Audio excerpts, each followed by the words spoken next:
Pam, how are we doing on quorum? Just going through the list here, and it looks like we're waiting on Commissioner Womack and Commissioner Wooden. So that means we have quorum, right? Yes, we do have a quorum.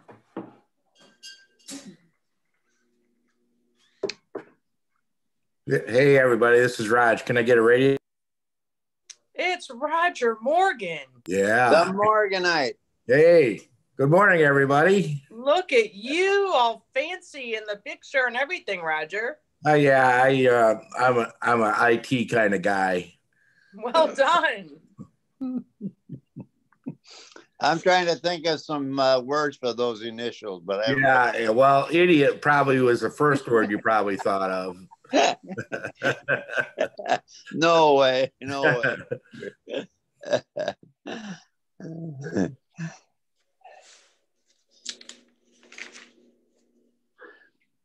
All right. Well, it is Tuesday, December 1st at 8:30 a.m. Welcome, everyone, to the Finance and Physical Resources Committee meeting of Kent County. Wayman, would you please read the notice regarding electronic participation?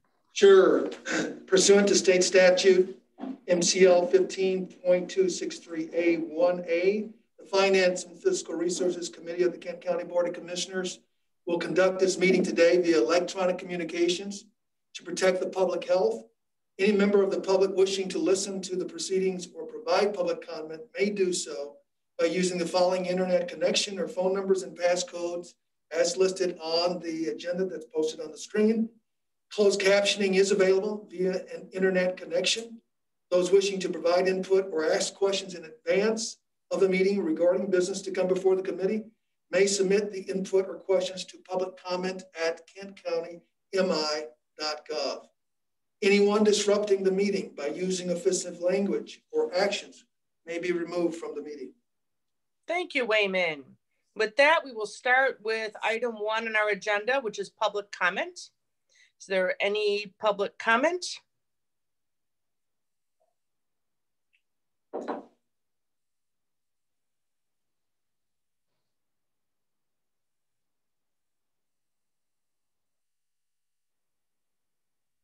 There are no messages in the email inbox, and I'm not seeing any hands raised yet.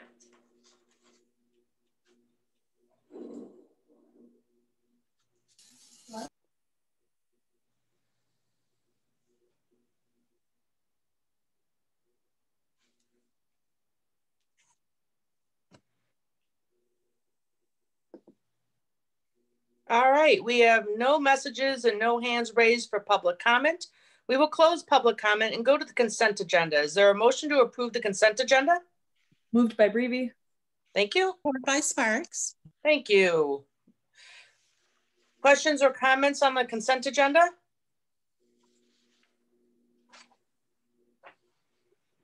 All right, not seeing any. Pam, would you please call the roll? Sure. Commissioner Antor.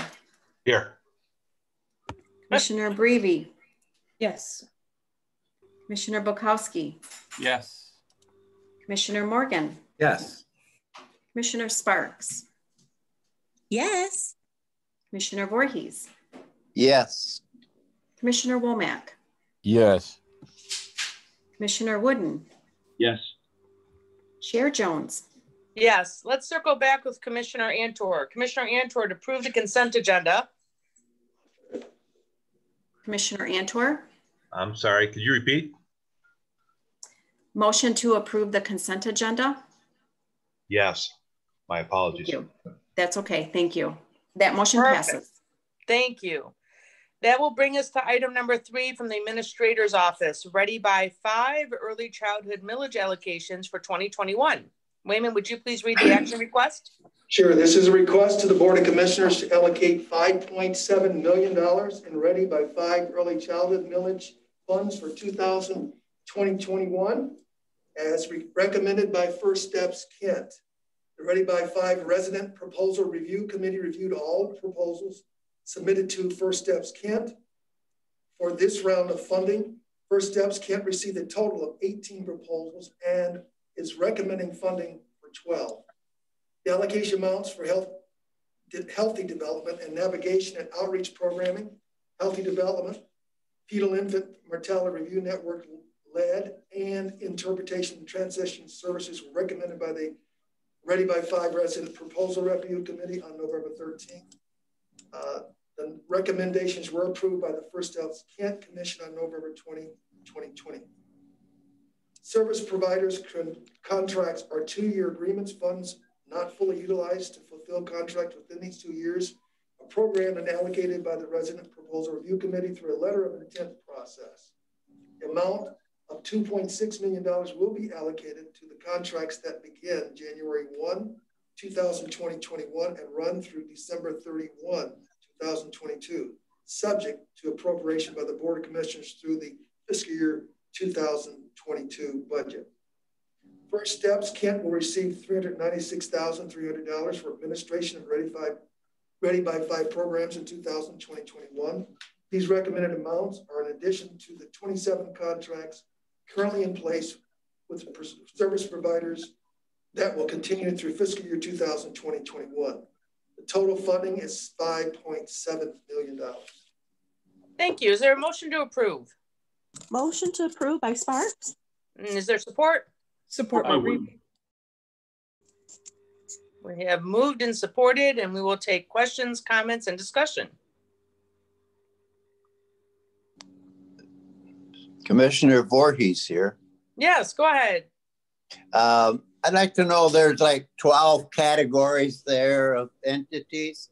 Are these each individual entities, companies, or what? And was this done in a competitive process? Yes, these are organizations. I believe most are nonprofits, if not all. And there was a competitive process as we have done in the senior millage process. Applicants are requested to do to bid for an RFP. They have to apply for these grants. And I believe Anne Marie Valdez is on the phone. She can probably expound upon that. Sure. Thank you. First Steps. Yes, thank you, Commissioner Voorhees.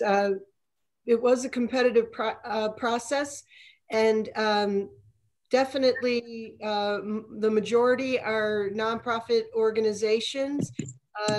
There is one that comes to mind, which is the Fetal Infant Mortality Review grant that will be something that Kent County has really needed, and I believe that will go to the health department. Okay.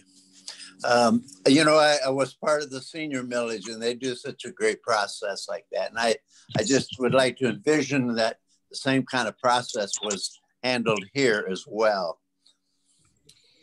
Yes, absolutely. The AAA West Michigan, the seniors took First Steps under their wing. They have mentored us, and they have helped us build our own process, and we are very grateful to them. And I agree, their process is really well done. Thank you, Ms. Valdez. Thank you. That's the end of my question, Madam Chair. Hey, Commissioner Bukowski. Thank you, Chair. My quick questions, I just have too many things open on my computer, excuse me. These, first, just the staggering of these amounts. Yes. That, like, what we approved last time. I mean, first and foremost, to say thank you to the committee that did this work, as Commissioner Voorhees noted or asked and was answered, that this is a very in-depth, time-intensive process like used for senior millage. So thanks to everybody who got everything this far. That being said, the first set of contracts were for 2021, and these are for 21-22.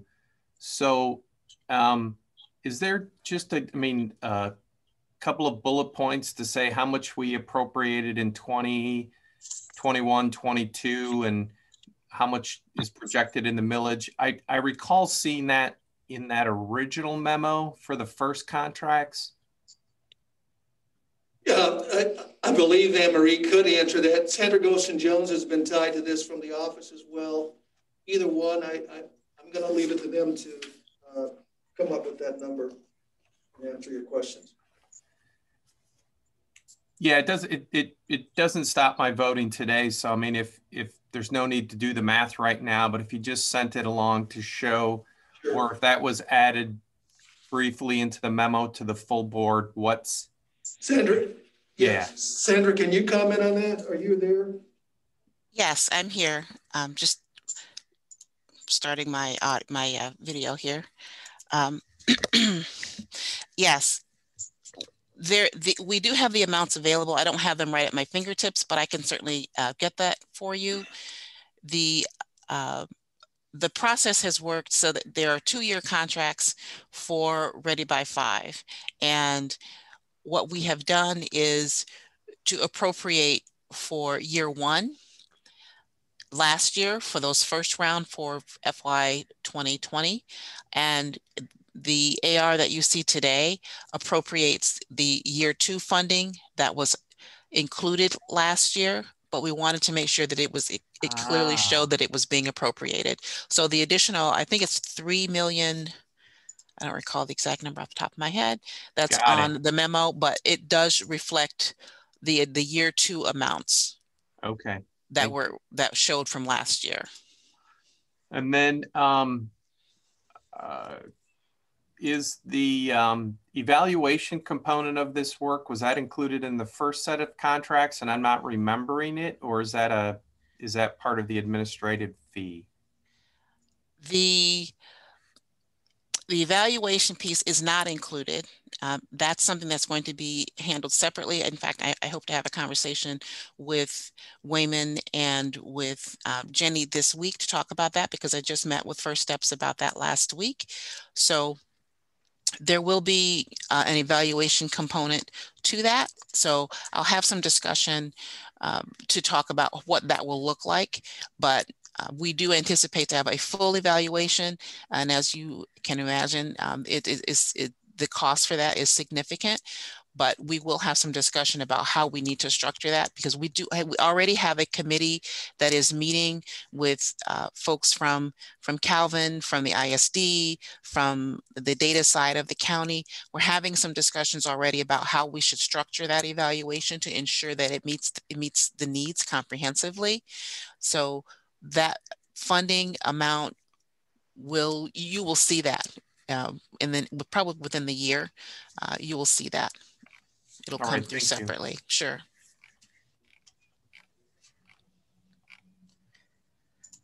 Okay, anyone else?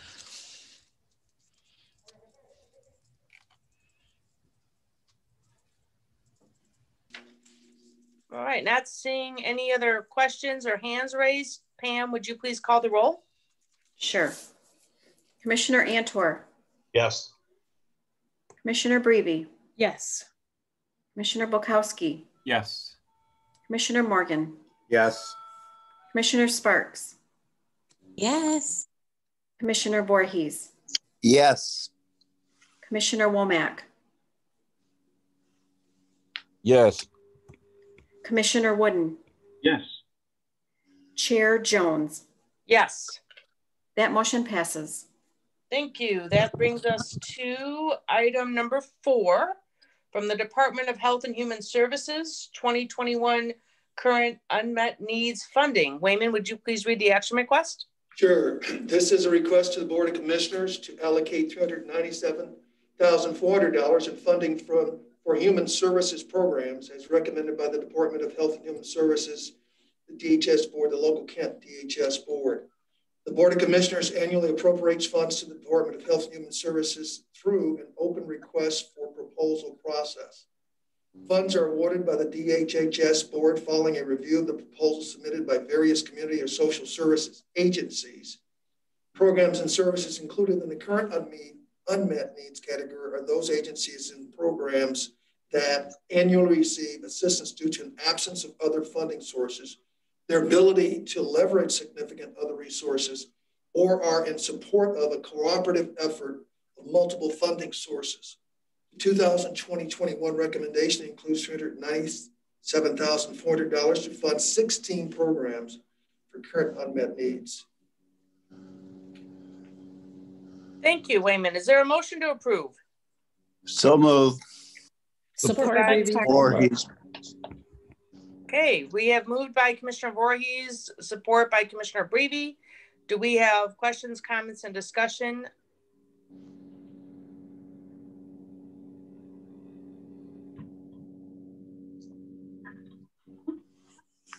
Okay, Madam Chair, Madam yes, Chair. Commissioner Hey, this is Rod. Morgan.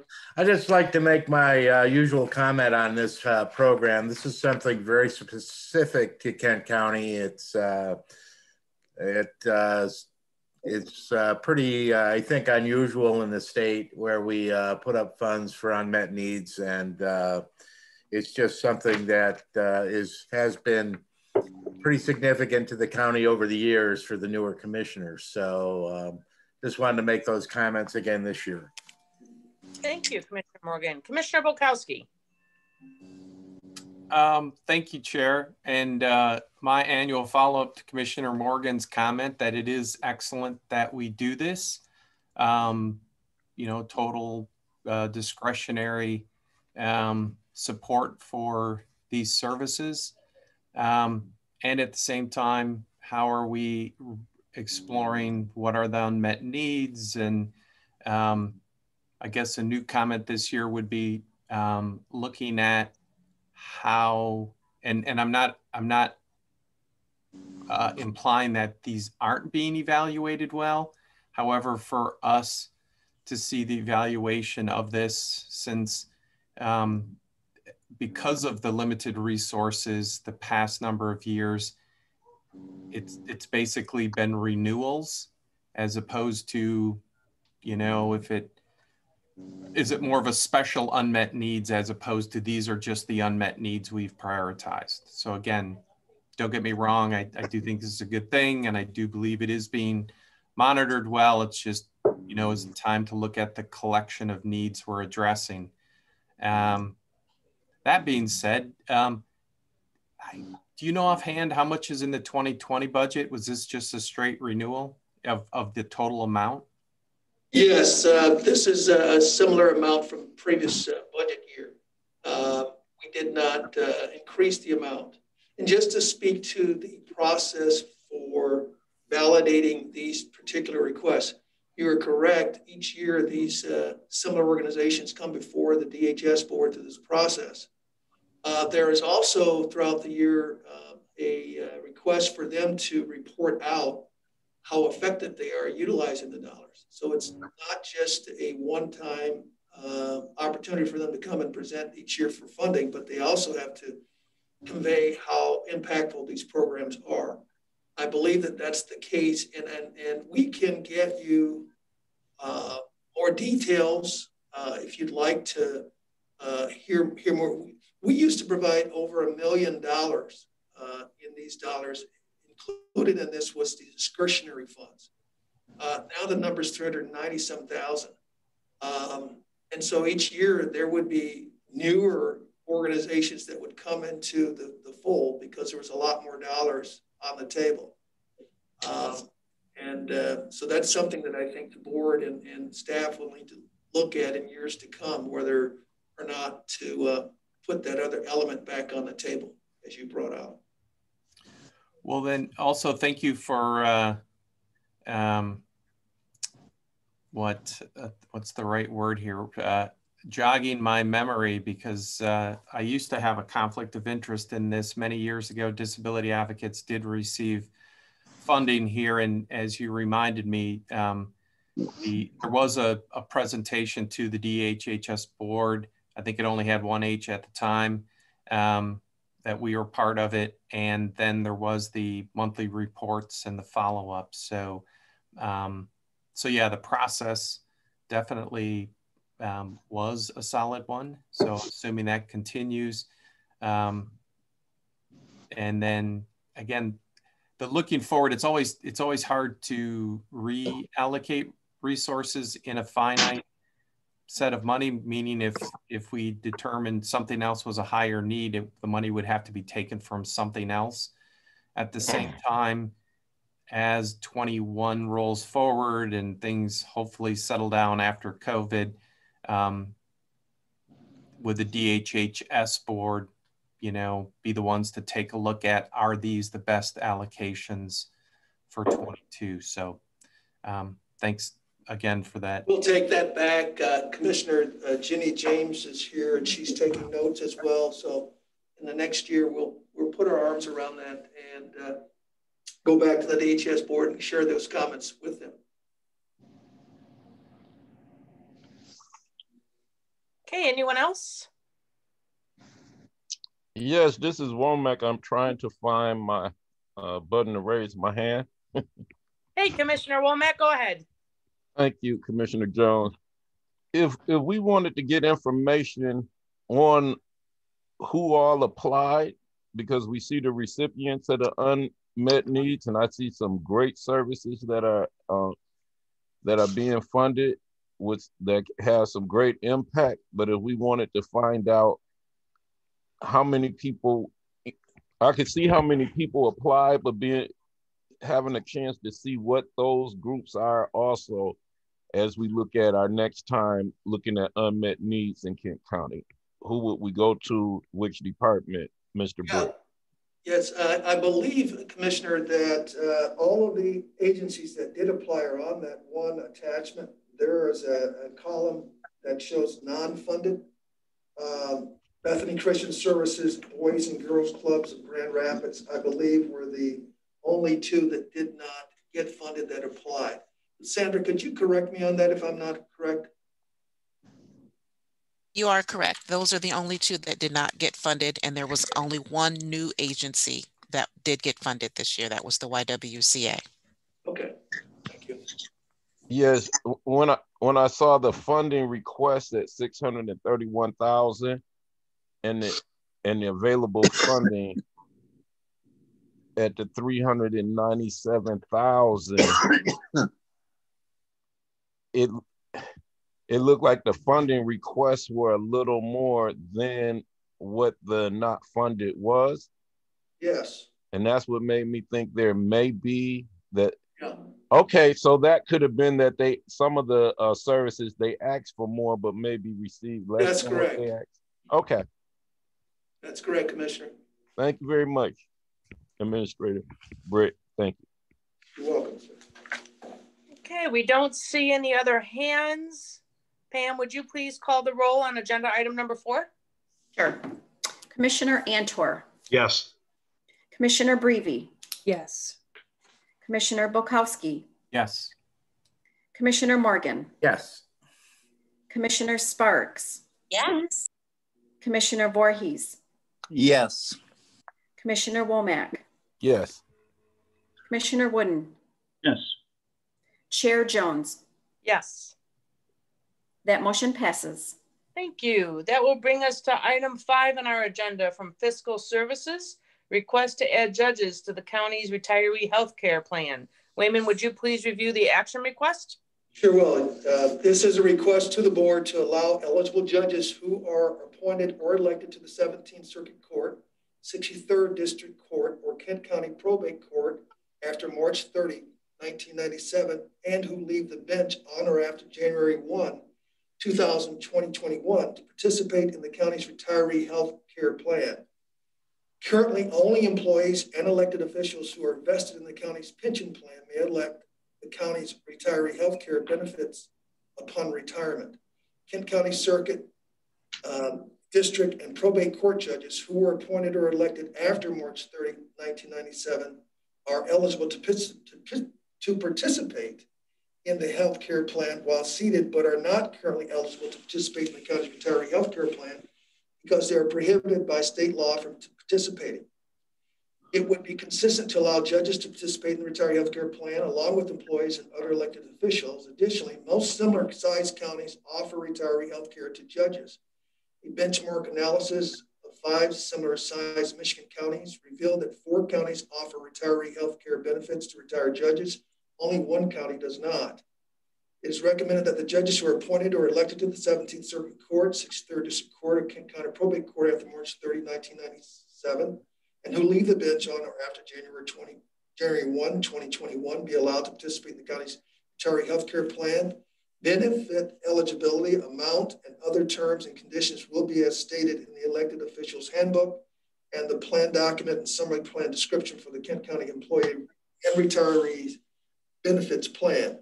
Estimated annual cost to add judges to the county's retiree health care plan is $19,900, including an annual amortization of $6,655 over 21 years for accrued liabilities. This item was reviewed and recommended for approval by the Legislative and Human Resources Committee at its previous meeting. Thank you, Wayman. Is there a motion to approve? Moved by Brady. Support, Antor. Okay. I heard both at the same time. So who wants it, Brevi or Wooden? Moved by Wooden for the sake All right, of moving. we'll go with moved by Wooden and support by Antor. Let's take questions, comments, and discussion. Commissioner Morgan. Yeah, thanks, Madam Chair. I really appreciate Wayman and the chair's work on this. I had some questions in the beginning because over my 20 years trying to follow the algorithm of these judges and how they're paid and reimbursed has always been a difficult one for me. And but I do understand this, and I really appreciate Wayman, your patience on this, and I am supporting this. Thank you. Thank you, Commissioner Morgan.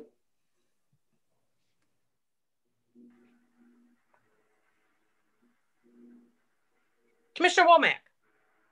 Yes, I just like to continue from where Commissioner Morgan left off. I want to thank Administrator Britt, also Jeff Dodd, also our consultation team that submitted paperwork and helped give us a greater understanding. So I don't have much discussion. I just think it's a great idea for our judges to participate in this retirement plan, and Kent County to do our part of taking care of our judges in their retirement and putting this available opportunity out there for the ones who will partake in it. Thank you very much. Thank you. Commissioner Antor. Thank you, Chair. Yeah, I appreciate all the efforts too. I think even though our judges retire, many of them are still available to fill in our time when needed. And so even though they're retired, they're not really retired. And I think that's a nice thing to get back to them at this point. Thank you. Thank you, Is there anyone else?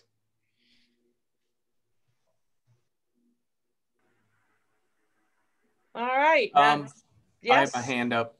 Okay, Commissioner Bukowski. Yeah, just to clarify though, and I agree with everything that's been said thus far. When it talks about adding judges to the retiree healthcare plan, at one level, it sounds better than it really is, in the sense that this isn't what some have referred to in the past as a Cadillac healthcare plan, because the benefit, if I read the memo correctly, it's $400 towards the county's healthcare plan if they choose to participate in that plan.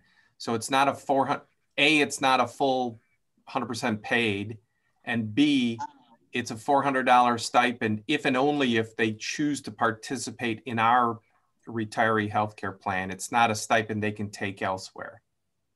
That is very correct. And Michelle Balcom is on the meeting. And Michelle, do you have any more to add to that? I think we had a conversation about the fact that even though it's a $400 stipend, that isn't always the case of what gets pulled into one's health benefit. In fact, if they have other coverages out there, it could be less. So could you expound on that? Certainly. Good morning, commissioners. Yes, that is all accurate. It's the maximum benefit is $400 per month toward medical or prescription coverage only. And just based on the demographics of judges and the fact that many of them work longer than the average person in the workforce, most of them are retiring out once Medicare eligible. And the healthcare plan that's available when you're Medicare eligible is significantly less expensive. So the $400 benefit wouldn't even be fully utilized. For example, in 2021, our Medicare Advantage plan that covers both medical and prescription coverage has a cost of $161.41 per month. So that would be the benefit that the county would actually be paying on behalf of the retired judge. All right, thank you. I just, yeah, I mean, I focus on that because sometimes people only read the headlines, and the headline of this action item is we're throwing money around, some might say, but it's, as people have noted, it's a good move towards equity for these folks that work within the county and work hard, and it's not that Cadillac plan. Very well said. Thank you. Madam, Commissioner Morgan. Yeah, thanks, Madam Chair. Just to follow up, this program again was started a long time ago, and it's really helped us with our OPEB, requirements and our unfunded liabilities. So somebody had it right years ago, and that's why we're in a much better position with some of our unfunded liabilities than any other municipality. So that's my 2 cents. So. Yes, sir. Thank you, Roger. Anyone else? Okay, not seeing any others. Let's call the roll, Pam, please. Yeah. You can't take this. It's either cash or a check. Oops. Hold on. I'll mute. Okay. Commissioner Antor. Yes. Commissioner Breivy. Yes. Commissioner Bukowski. Yes. Commissioner Morgan. Yes. Commissioner Sparks. Yes. Commissioner Voorhees. Yes. Commissioner Womack. Yes. Commissioner Wooden. Yes. Chair Jones. Yes. That motion passes. Thank you. That brings us to item number 6 from the Medical Examiner's Office. Revisions to the Medical Examiner's Office fee schedule. Wayman, would you please cover the action request? Yes, this is a recommendation to the board to approve amendments to the medical examiner's fee schedule effective January 1, 2021. Michigan County Medical Examiner Law as amended and the Michigan Public Health Code as amended mandate that certain types of death be referred to the medical examiner for investigation and allows a local government to fix and require the payment of fees for services authorized or required to be performed by the medical examiner's office. Said fees should not be more than reasonable cost of providing the service. The medical examiner's office is committed to maintaining an equitable fee schedule which captures the cost of services provided and increases from contractual services received. As a result, the medical examiner's office is proposing new adjustments to better align fees with associated costs. The medical examiner's office is recommending changes to 6 existing fees with an effective date of January 1, 2021, detailed in the attached schedule. The last fee adjustment was proposed and approved in January of 2016.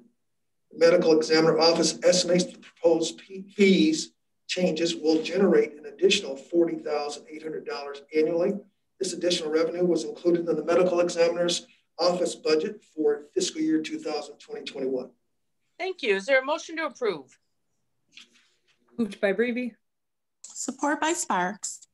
We have moved and supported, and we will take questions, comments, and discussion.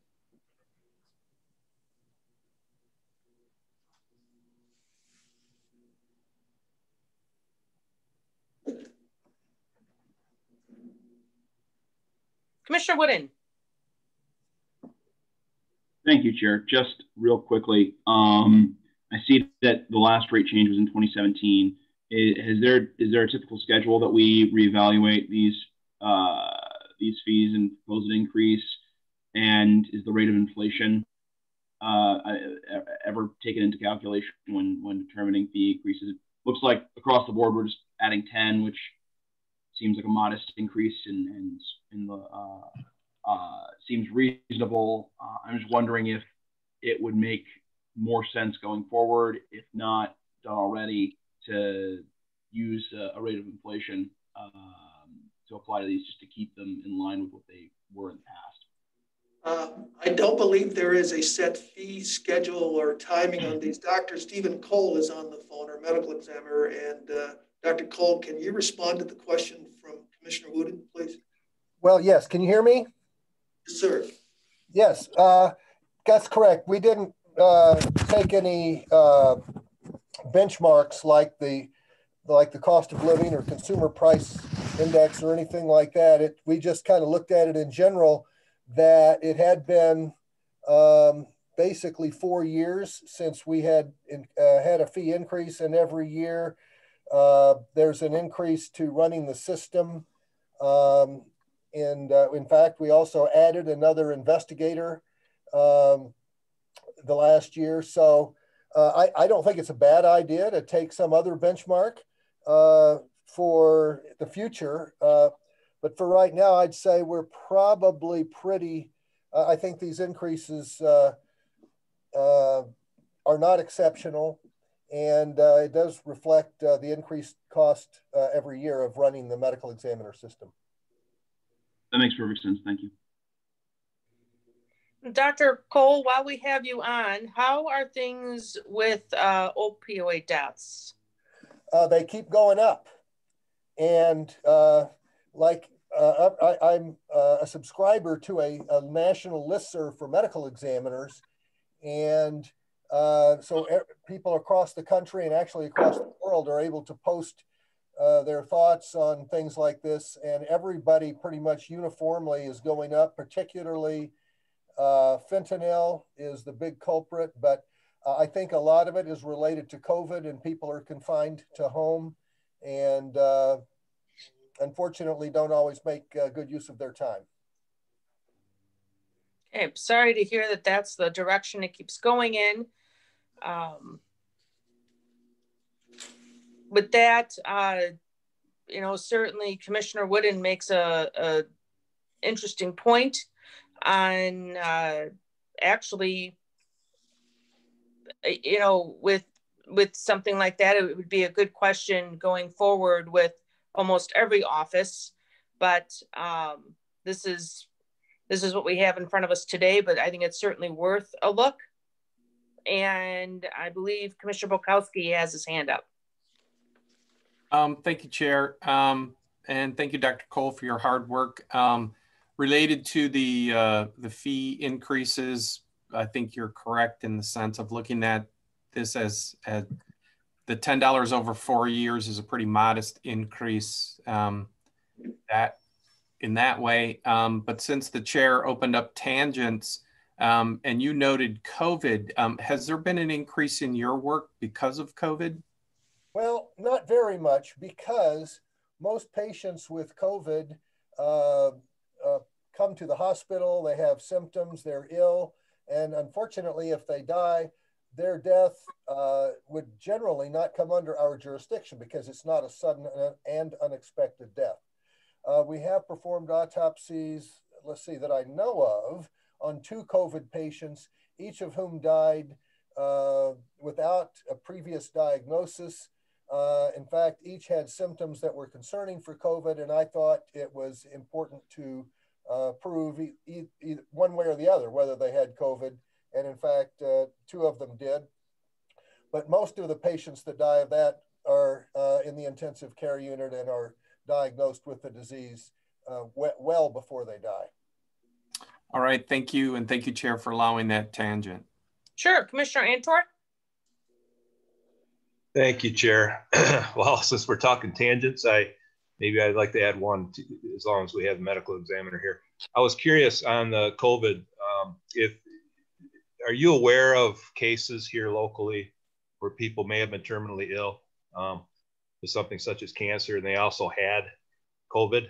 And how is that listed? Is it listed as a COVID death or is it listed as natural causes? Well, again, those would not fall under our jurisdiction.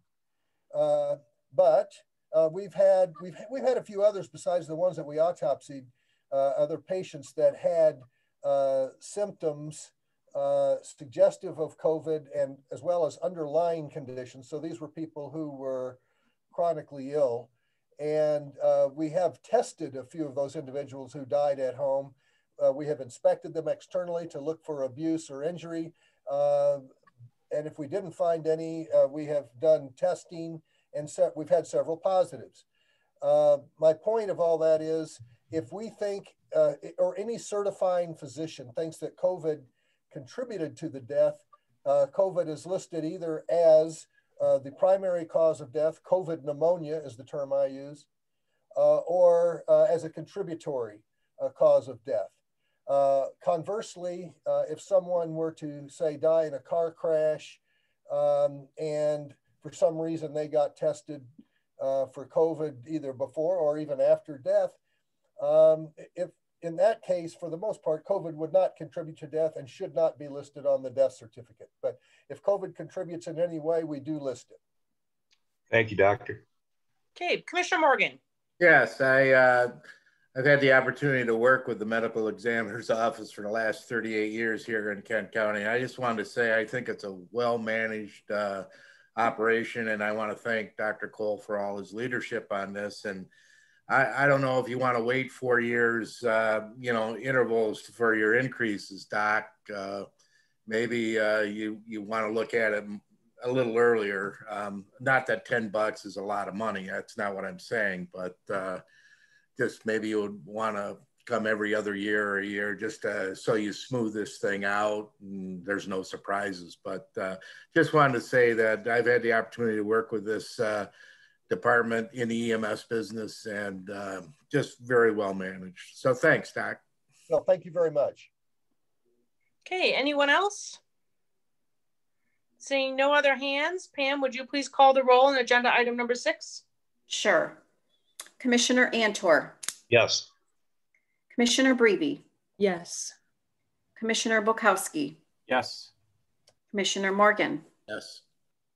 Commissioner Sparks. Yes. Commissioner Voorhees. Yes. Commissioner Womack. Yes. Commissioner Wooden.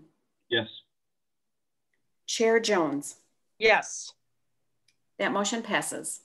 Thank you. That brings us to item 7 from Fiscal Services. There's the financial status report. Wayman, would you like to do the introduction? Sure. Jeff Dode, our Fiscal Services Director, is on the call, and he will give us a quarterly update. Jeff, are you there? I am here. Good morning, everyone. Good morning, Chair. Thank you for the opportunity to present to you today. This is the fiscal update through the third quarter, September 30 of 2020. I know, Pam, do you have it up on the screen? Sorry, I've got a couple screens running here. Just a second, Jeff. Yeah.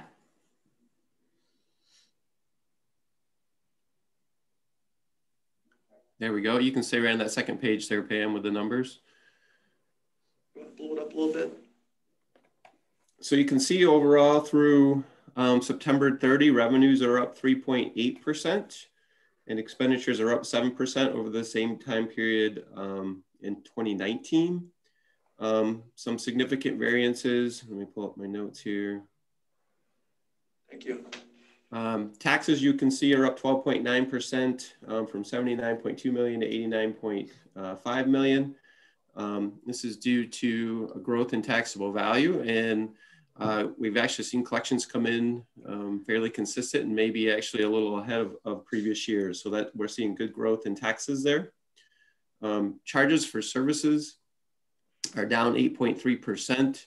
And this is due to several categories, as you would expect. Some of our sheriff collections are down, our parks admission fees are down, and district court filing fees and clerk's fees are all down primarily due to COVID. So we can see some declines there. Intergovernmental revenues are down 15.5%. This is primarily due to the transfer of state shared revenue we were supposed to get a $2.8 million payment. Instead, they gave us about a $4.5 million payment of CARES funds instead. So you won't see that here. You'll see that into our CARES special revenue fund. So intergovernmental revenues for our general fund are down, but the CARES fund was increased by that 4.5. Next year, they passed the budget without cuts to revenue sharing, so we expect to see that come back next year, barring any other changes. Interest and rents are down. Government lowered interest rates to basically zero, so we expect interest earnings to be lower. And that's primarily the major changes in the revenue side. Moving down to expenses. You can look at wages and benefits are the first 4 or 5 line items there. Those are all up, but within the budgeted expectations, so no surprises there. The supplies category is actually down from 1.8 to 1.5 million, 21%. And that's just due decreases in operating supplies, primarily due to COVID as well. So we're seeing some lower revenues, but also some lower expenses. And then transfers out have increased, and that's due to planned transfers to the CIP fund. So no surprises there. We're fully expecting our fund balance to meet policy guidelines by the end of the year and have a surplus. Pam, if you can move on down to page, let's see, 4. This is just the same numbers, just presented a little differently. By revenues are condensed a little bit, but same primary category, sorry. The expenditures are now broken out by department. Again, some departments are up, some departments are down. Most of them are within their expected budgets. Overall, again, 7% up, but within our budgeted ranges. And you can see right now, as of September 30, we're expecting just over an $8 million surplus for 2020. We move to the next page. You can see our cash fund balance components. This is the same as previous reports because this is actuals from 2018 to 2019. We finished 2019 at $80.8 million, of which in this format, we recognize 27.5 for economic stabilization and 41.8 for cash flow purposes. Moving on down to the next page. This is our cash equity position. Through September 30, we're about $83.6 million or 113 days. Very similar to last year, up 1 day in cash days of coverage. You can see it broken down by fund there. And then moving on to the final graph, this is our cash balance compared to 12/31/19 and our cash flow. And I really like this graph because it shows, our low point in June, July, while we're waiting for taxes to come in. And this is the primary reason why we keep the 40% fund balance is to be able to weather this cash flow low point before taxes start coming in. And you can see the lines are very consistent year to year. That concludes my overview, and I'd be happy to answer any questions. All right, Commissioner questions.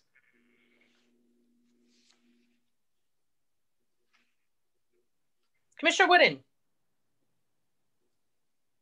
Thank you, Madam Chair. I just had a question regarding, looking at the spreadsheet and then looking at the first page, one of the last bullets you wrote is the forecast projects that the general fund will have an excess of revenues over expenditures for fiscal year 2020. And then just looking at the Q3 comparison between 2019 and 2020, less than what we had in 2019, but still a considerable amount. Do you have any rough idea? And if once we get to Q4, it's not the same, I won't hold you to it, but do you have a rough idea of what we should expect in general fund surplus, for lack of a better term, by the end of the year? So that's kind of a moving target. A lot of it's going to depend on, and I think we're going to have an agenda item coming up Thursday for the CARES funding that we got, the $114 million. We've allocated, as you know, most of that throughout the community to other local units of government and for county expenses. We have seen a surge in county expenses. So we're expecting to I guess, recoup any unspent funds or unawarded funds and apply those to county expenses. So that's kind of the wild card at this point. Commissioner Wooden, as to how much actually is spent by the end of the year.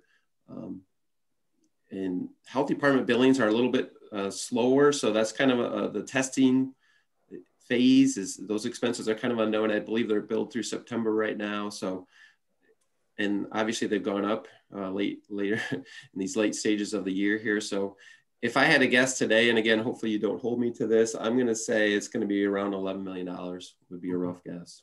Appreciate that. And if I can follow that up, if I'm recalling correctly from last year, the excess that we had was put into strategic capital for a number of reasons. First and foremost, we had these 3 building projects that we had been talking about for quite some time. That made perfect sense. But also within our accounting policies, to simply leave this in the general fund as unallocated revenue, and were we to spend it later, it would be categorized as deficit spending, and there was a desire to at least avoid that label, for lack of a better term. Do we have any thoughts on how we would, what we would do with the remaining excess funds that would be lapsed in the general fund by the end of the year? Has that been discussed yet? I don't believe it's been formally discussed. There's been some informal conversations about COVID-19 needs moving into 2021. As you know, all the CARES fund has to be spent by 12/30. We're expecting some of that money probably to lapse in the general fund. So right now we're going to ask departments to develop budgets of what they feel their COVID-19 expenses will be in 2021, and then develop a plan from there on how to use those resources. Perfect. Thank you very much. Hey, Commissioner Morgan. Thank you. Good morning. Oops, I think, there you go, Morgan. Good morning. Can you hear me, Jeff? Yep. Hey, thanks. How are you? I'm good. How are you? Good. I guess I didn't understand the deficit spending component, but well, that's discussion for another day. We did talk a little bit about the OPEB liability. Are we still on track for, you know, getting that down or trying to get that to a lower amount and get it manageable? Where are we? We are, I believe we are at about 54% funded as of the data that last actuarial report we ran for addition of the judges, which again isn't 100% by any means, but it's well above many of the plans across the state of Michigan. We're also contributing more than the actuarial determined value each and every year to help whittle down that liability. So we're on a good pace. We're not there yet, but we've made a lot of good progress. Well, it certainly makes our balance sheet look pretty good, doesn't it? It does, yes, for sure. Oh. Okay, thanks. Hey, is there anyone else? We don't see any other hands, and this isn't an action item that needs any type of motion, right, Wayman? This was just That's correct. This is our usual quarterly update that we provide the Finance Committee. No action required. Well, thank you so much, Jeff. Let's go ahead and move to Commissioner Miscellaneous, which is item number 8. Do we have any Commissioner Miscellaneous this morning?